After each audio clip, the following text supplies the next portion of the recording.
Só um minutinho, mexicano. Tem uma coisa que eu fiz uma pesquisa, estava olhando a última pesquisa, por exemplo, tá, o Lula estava com 37, o Flávio Bolsonaro com 32, Ronaldo Caiado 6, o Romeu Zema com 3, Augusto Cury e você com 2%. Dá para reverter esse quadro? Olha só, eu não sei qual é esse instituto aí. Eu confio em um ou dois institutos em termos de qualidade. Você acredita em pesquisa eleitoral? Eu sou muito cético. Depois que você entra pra política, né, você começa a entender como as... Sabe aquela coisa? Você começa a aprender como as salsichas são feitas, entendeu? Tem institutos, a maior parte deles são contratados pelos próprios partidos para fazer trackings. E aí os institutos fazem as sondagens e constroem as histórias do jeito que interessa a eles, especialmente nesse período de pré-campanha. Quando chega na campanha, eles fazem os ajustes, aí eles vão convergindo para o que precisa ser. Eu confio no Instituto Atlas e eu confio em institutos que têm trabalho internacional. Quem tem trabalho internacional, em geral, não vai ficar fazendo acordos locais e sim vai se preocupar com a sua credibilidade internacional. O instituto que mais acerta no mundo hoje é o Atlas. Acertou na eleição na Hungria, acertou no Chile, acertou na Argentina, foi muito próximo do resultado final lá nos Estados Unidos, e o Atlas tá me dando com 5% nas pesquisas já. E o DSEG está quase 6%. E você acha que esse é um panorama que pode... porque muita gente diz assim, o Renan está saindo como candidato, não para ser... na verdade, ele quer fazer o nome para futuras composições, ou então ser candidato daqui a pouquinho a outro cargo. É essa sua intenção, é fazer nome também do Renan e do próprio Missão? Ou você acha que pode haver uma reversão nesse quadro? A única composição que eu faço é composição musical, eu sou cantor e compositor. Da Limão Rosa? Da Limão Rosa, minha banda, eu sou compositor, guitarrista. E o que eu posso falar, assim, eu tô me sacrificando. É uma campanha, nós não temos dinheiro nenhum, tô rodando de carro, Brasil. Sabe aquela coisa, fui dormir depois da meia-noite, cansado, com a cabeça voando, aí acorda muito cedinho. Hoje aí é mais uma batelada de viagem, tudo de carro, evento São Paulo, evento... Cansativo. É cansativo, eu não vou fazer isso pra, quero fazer uma composição depois. Eu tô fazendo isso porque eu quero trabalhar pra ganhar. E veja, se a pesquisa Atlas está apresentando uma subida minha, se eu lidero já entre os homens jovens, se entre os jovens em geral eu estou em segundo lugar, se o nosso partido já tem 5% de aceitação, é o quarto partido de acordo com a pesquisa Atlas, de acordo na preferência do eleitor brasileiro, isso quer dizer que nós já estamos dando resultado muito cedo. Muito cedo. O que acontece é que as pessoas, o povão, não está falando de eleição presidencial ainda. Então as pessoas estão com um recall dos nomes. Quem são os nomes maiores? Nome Lula, nome Bolsonaro. E aí quando o Lula cai, sobe o Flávio, se o Flávio cai, vai subir o Lula. Enquanto isso, os outros que são mais desconhecidos vão aumentando. Eu sou o mais desconhecido de todos os candidatos. Mas você acredita que no debate você tem uma condição de dar uma crescida maior? Sim. Aí vamos lá, vai pro segundo turno, vai o Lula e o Flávio, tá? Onde é que fica o Renan? O Renan vai estar no segundo turno. O Renan não vai pensar... Tá, mas se houver no segundo turno... Não imagina, como é que eu vou ficar rodando o Brasil? Ontem eu tive um evento lotado em Criciúma, assim, centenas de pessoas. Tinha um menino de 10 anos, como é que eu vou olhar na cara dele e falar, olha, eu tô agora conjecturando que eu vou perder. Aquele menino de 10 anos, ele quer trabalhar para eu ganhar. Aquela pessoa que pegou uma estrada, saiu de uma cidade próxima e foi para Criciúma ver o evento, aquela quer que eu ganhe. Eu não vou nunca trabalhar com a hipótese que eu vou perder. Nunca. Agora, Renan... Tem um ouvinte perguntando aqui pelo WhatsApp. Só deixa aqui, antes de eu fugir aqui, essa minha pergunta, porque eu demoro e acabo esquecendo. Vários candidatos à presidência no passado, e até mesmo vem dizendo que querem dar uma vida digna, principalmente para as pessoas da favela. E você tem um projeto para as pessoas da favela. O que você pretende fazer? Que projeto é esse? Nós temos um projeto de... Dar uma vida digna para ela. Recuperação, primeiro, das áreas degradadas tomadas pelo crime organizado, que, infelizmente, quase não há favela que não tenha comando pelo crime. E desfavelizar, tornar a favela bairro. É impossível viver num país que leve a sério a ideia de que você tem que aceitar que favela é parte de si. O Brasil fica divulgando internacionalmente, nós temos um samba no pé, como a favela... A favela é apenas um bairro fruto de uma invasão tomado pelo crime, em que as pessoas não têm título de propriedade, em que as pessoas são tratadas como animais, em que as pessoas acabam se animalizando no seu próprio comportamento, em que não há intimidade, não há respeito, não há espaço, em que a maior parte dos casos de gravidez na adolescência acontecem, em que a maior parte dos casos de violência doméstica acontecem, em que há menores níveis de escolaridade, em que as crianças tiram notas mais baixas, ou seja, a favela é um arranjo horrível. E nós temos que acabar com a favela. Como? Urbanizando ela. definitivamente urbanizando. Retomando primeiro, afastando o crime organizado, depois mudando a paisagem dela. Você precisa abrir avenidas e ruas de passagem, você tem que acabar com as vielas. E as casas e os comércios que já estão montados e que são, vamos dizer, estruturalmente sustentáveis, elas ganham título de propriedade, elas se adequam às normas, como qualquer construção normal. E o que está em área de encosta, o que precisa ser substituído para passar de uma rua, fazemos prédios e vamos entregar para aquelas pessoas a propriedade privada delas. Vamos arborizar as ruas, vamos integrar as pessoas, vamos fazer que as pessoas tenham CEP, tenham o seu endereço, vamos colocar uma estrutura de câmeras para que o crime nunca mais volte lá, instalar bases policiais, vamos integrar elas do ponto de vista econômico com o restante das cidades, porque país sério não tem favela. A China não deixou ter favela. Singapura tinha favela, ela acabou com a favela em Singapura. Por que a gente tem que ter favela? Por que a gente tem que aceitar? Por que ser uma coisa tão fácil para, né? Não é fácil. Acabar com todo esse problema, por que até agora não fizeram? Não é fácil, não é fácil. Por duas razões. Um, o governo não tem dinheiro. Não há dinheiro para fazer isso. E dois, não há vontade política. Você acha que ele não quer acabar porque também ele leva vantagem, às vezes, na lógico, daqueles menos esclarecidos? Por É isso que ele não tem essa intenção de acabar? Pro político é juntar a fome com a vontade de comer. Um, não tem dinheiro. E dois, é muito bom você aparecer como político numa favela. Falar, vou cuidar de você. Que é o que eles fazem. Eu vou cuidar de você, você faz acordo com o dono da boca. Aí o dono da boca deixa você entrar, mas não deixa seu concorrente entrar. É assim que funciona.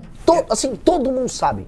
Só que o Brasil vai e aceita. E o que eu odeio é a propaganda oficial. É quando você liga na TV e fala, não, porque, olha, na favela a gente tem um jeitinho, tem um samba no pé. Não, o nosso jogador tem uma ginga. Que ginga? Que papo é esse? Nenhum lugar sério tem favela. Favela tem que ser desmontada. E aí, o enfrentamento ao crime que a gente fala, tem que ter como continuidade e extensão básica do projeto o fim das favelas. Favela tem que virar bairro. E eu tenho um projeto de 10 anos fazer isso. 10 anos? 10 anos. É 10 anos. 10 anos. Você tem que todo ano urbanizar as áreas, e você tem que entregar de títulos de propriedades, tem que criar os sistemas de financiamento. Não dá para manter a ideia de favela. Isso é o fim da civilização brasileira. Antes do começar, tem uma pergunta do ouvinte aqui, o Vitor Zangali, que mora aqui em Tubarão, ele escreveu o seguinte, esse cara que está dando entrevista é incrível, proposta atrás de proposta, ideia puxando ideia. Se continuar assim, terá meu voto, ele falou aqui. E ele perguntou o seguinte, se puder perguntar algo para ele, como ele lidará com a questão de imigração em Santa Catarina, principalmente pessoas vindo do Norte, Nordeste e países vizinhos? Já respondo agora? Pode responder. Ótimo. Eu sou o único pré-candidato que está falando isso porque perde voto. Isso perde voto, dizem, né? Mas realmente eu estou naquela linha do sincericídio. Eu vou falar o que precisa ser feito. Todo lugar que tem alta migração interna apresenta um desequilíbrio de região. Na China, por exemplo, as pessoas que moravam na região oeste, né, perto dos desertos, no interior, todos, se fossem migrar todos de uma vez para as cidades no litoral, você ia favelizar a China. A China normatizou e controlou isso de um jeito meio autoritário. Na Alemanha você tem regras em que, por exemplo, uma pessoa, se vai mudar de uma cidade para outra, ela tem que demonstrar que ela tem um lugar para ficar e um emprego. São Paulo, nos anos 60 e 70, lugar de onde eu vim, se for pegar nos anos 40 e 50, São Paulo era um brinco. São Paulo recebeu uma migração desenfreada, favelizou, e até hoje São Paulo não resolveu seus problemas. Tem uma periferia gigantesca, o governo não tinha dinheiro para fazer a infraestrutura para conectar as pessoas vivem mal na periferia de São Paulo. Boa parte da discussão da 6x1 é porque as pessoas que moram em periferias de cidade como São Paulo não conseguem ter transporte para ir trabalhar no centro e passam no dia 4 horas dentro de ônibus e trem, na maior parte do tempo dentro de ônibus. Terrível, né? E aí, por isso que a pessoa fala que é uma tortura. E é uma tortura com razão. Pois bem, Santa Catarina está se desenvolvendo mais do que outros lugares no Brasil. Logo, pessoas vão sair desses outros lugares e de outros países e vão vir para cá. Porque as pessoas não querem apenas o emprego que existe aqui, elas querem a qualidade de vida que existe aqui. Só que às vezes elas não estão, prontas do ponto de vista estrutural para alugar um apartamento, ou alugar uma casa. E 2, ter um emprego que permite que elas fiquem aqui. Aí o que acontece? A migração pode se transformar em favelização, que é o que vocês estão começando a experimentar. O bairro do Pinheirinho, não é isso? Eu entrevistei pessoas ali, uma parte das pessoas que moravam em bairro do Pinheirinho, em Criciúma. Eu vi muita gente de Belém do Pará. O cara fala, até um cara que eu entrevistei falou, eu era de uma favela lá em Belém, agora eu vim para... Entendi. O problema, você tem um modo de vida aqui nas cidades no Santa Catarina, bom, as pessoas começam a perceber que o seu modo de vida começa a se deteriorar. E ninguém tem que deteriorar seu modo de vida. O catarinense não pode ser culpado pelo próprio sucesso. Se vocês trabalharam bem e as suas cidades são boas, elas não têm que ser destruídas. Então a gente tem que normatizar a migração. Não é que virou um outro país, tem que proibir. Não, não. A pessoa quer migrar pra cá, você tem lugar pra ficar? Não um barraco, não um lugar invadido. Você tem um lugar pra ficar? Você tem um emprego, você já tem um contrato assinado com alguém? Ah, não? Pô, não dá, eu não posso receber. Você só vai, infelizmente, virar eventualmente um morador de rua, participar de uma invasão, ou você vai lotar nosso sistema de saúde local, o nosso sistema de atendimento, né, a nossa assistência social, e o custo nosso fica caro aqui para sustentar esses benefícios ou os auxílios estatais para essas pessoas, enquanto a cidade de origem dele, em geral, tem um prefeito vagabundo que recebe emenda e não aumenta a atividade econômica lá, nem cuida da qualidade de vida dessa pessoa. Então, como é que funciona? Pô, eu estive no Maranhão, posso dar exemplos de vários lugares do Brasil. Vários prefeitos estão adorando que a população vá embora dos seus estados para outro. Para ele é vantagem. Para ele é vantagem. Claro. Ele continua recebendo dinheiro do fundo de participação no município. Não tem muita preocupação. E tá com o problema para fora. Coloca para fora. Aí é fácil. É muito fácil ser prefeito assim. Então, quando eu vejo assim, Maranhão acontece muito, as pessoas indo embora de ônibus do Maranhão para outros lugares. Vão para o Goiás, por causa do agro, alguns foram para Minas Gerais, muita gente veio para cá, para Santa Catarina, outros para o Paraná. Pro prefeito lá do Maranhão, ele tá, ó, dane-se. Nem aí, porque o dele tá entrando, tá vendo? E assim, a gente não pode deixar as favelas multiplicarem, e não pode destruir o modo de vida com qualidade de vida que vocês têm aqui. Então eu quero normatizar. Inclusive o vereador nosso de Joinville, o Matheus Batista, com o deputado federal nosso Ken Kataguiri, entraram com um projeto para normatizar a migração interna. Tem que normatizar e não tem que ter. Não é tabu falar disso. O Dionísio de Quadros está participando. Ele escreveu aqui, ó, bom dia a todos. As mudanças só acontecerão se houver uma reforma política. E essa reforma política só será possível se for constituída uma nova constituinte e rever a Constituição Federal. O que tu acha, Renan? A opinião do nosso amigo Dionísio de Quadros aqui de Tubarão. Dionísio de Quadros, meu amigo de Tubarão, nós temos que fazer, como diz o famoso Jack o Estripador, por partes. Por partes. Porque é isso, como é que você come um elefante? É muito grande, você não vai botar tudo na boca, você vai comer pedacinho, pedacinho. Pois bem, nós podemos fazer a reforma política em partes. Eu sou a favor de uma nova Constituição. A Constituição brasileira é horrorosa, tá toda errada, ela foi feita no momento político errado. Né? Ela tem uma mentalidade do pós-guerra. E ela foi feita num ano que essa mentalidade pós-guerra tinha acabado no mundo. Então era uma não, temos que garantir todos os direitos da Constituição. Pois bem, a gente ficou caro como país antes de ficar rico.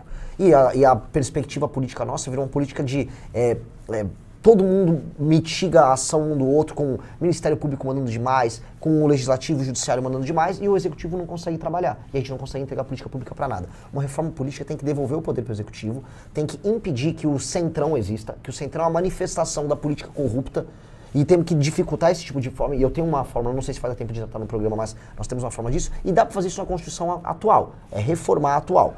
Meu plano, reforma atual, para deixar o Brasil competitivo, ou seja, arruma uma casa, é a famosa gambiarra. Dá a gambiarra nessa Constituição porcaria para o país não quebrar. Logo em seguida, no meu segundo mandato, no mandato de um deputado nosso que ganha eleição para presidente me sucedendo, aí fazemos uma constituinte. E aí a gente deixa o Brasil pronto para ser uma das grandes nações do mundo. Agora, Renan, rapidinho, o Bolsa Família, como é que você vê? Você pretende ampliar, acabar? O que dá para se fazer nesse Bolsa Família? De acordo com o meu concorrente Lula, o Bolsa Família tem que ser ampliado. De acordo com o meu concorrente Flávio Bolsonaro, o Bolsa Família também tem que ser ampliado. Ele estava comemorando em cima de um caminhão de som lá na Paulista que o pai dele aumenta a Bolsa Família. Eu falei, esse é o candidato da direita? Tá, estamos bem de direita aqui no Brasil. Eu acho que o Bolsa Família tem que ser condicionado apenas a pessoas que estão em situação de desalento, que elas precisam daquilo para não morrer de fome. Uma mãe, uma pessoa doente que precisa... Beleza, ninguém aqui é uma pessoa cruel. Agora, hoje virou farra. Hoje tem um rapaz de 25 anos, moça de 26, 27 anos, saudável usando o Bolsa Família e faz às vezes um bico aqui e outro ali. Nas cidades que você tem alta participação do Bolsa Família, que você tem às vezes 20, 30%, 40% das famílias no Bolsa Família, o que nós vamos fazer, de maneira muito clara, nós vamos colocar frentes de trabalho. O Estado oferece uma frente de trabalho. Você vai trabalhar 3 vezes por semana aqui pra gente recapear as ruas todas do município, pra gente ajudar a recapear a infraestrutura de estradas e rodagens. Lá no Maranhão, como eu vi, no próprio Rio Grande do Norte, aqui em Santa Catarina, tem um monte de estrada que você pode montar frente de trabalho para recapear estradas estaduais, estradas vicinais, as estradas municipais, ajudar a fiação, levar a fiação para áreas rurais, fiação de energia elétrica, fazer esse trabalho de infraestrutura que o Brasil precisa muito e pega essa massa de pessoas que o Estado já está pagando a conta delas, paga um pouco mais, mas elas trabalham. Isso devolve até a dignidade para as pessoas, devolve a autodisciplina. Agora, o que não dá é ter um entregador de moto lá em São Paulo, um pequeno comerciante ou agricultor de Santa Catarina, essa pessoa trabalhar, pagar um imposto alto e está sustentando um cara que está em casa lá, bonitão, quase caio aqui, assistindo Big Brother. Não vai rolar, isso tem que acabar. Isso assim, vamos ser sinceros, permitir isso é permitir um espírito de vagabundagem no país. Sim. Verdade. Não temos que aceitar isso.